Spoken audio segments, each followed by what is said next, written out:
ভবানীপুরে যেন মিনি গঙ্গাসাগর, কয়েকশো সাধু সন্তদের ভিড়, ভোগ প্রসাদ রান্না, পাত পেরে খাওয়া দাওয়া, শাড়ি, শীত বস্ত্র বিতরণ। শিখ সম্প্রদায়ের তরফে শীতের উদ্যোগে এই মিনি গঙ্গাসাগর। सबसे आला गंगा सागर जाएंगे, तीर्थ के लिए निकले हुए हैं। हर साल आता है। हर साल आता है। यहाँ का क्या क्या काम करने के लिए यहाँ थोड़ा जलपान के लिए जाने के लिए बाबूघाट में जो एक चल रहा है, बाबूघाट में जो आपका बाबू घर से नहीं है हम लोग, गंगा सागर सीधा सीधा गंगा सागर जाएंगे।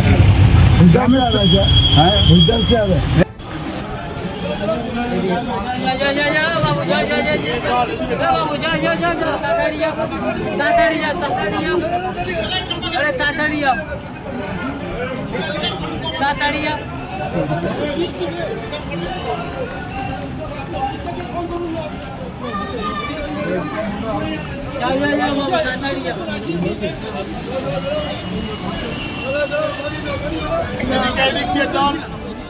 আমাদের ভিডিও ভালো লাগলে লাইক ও শেয়ার করুন, কমেন্ট সেকশনে আপনাদের মতামত জানান। আরও ভিডিও পেতে আমাদের চ্যানেলটিকে সাবস্ক্রাইব করুন এবং প্রতি মুহূর্তে খবরের আপডেট পেতে প্রেস করুন বেল আইকন।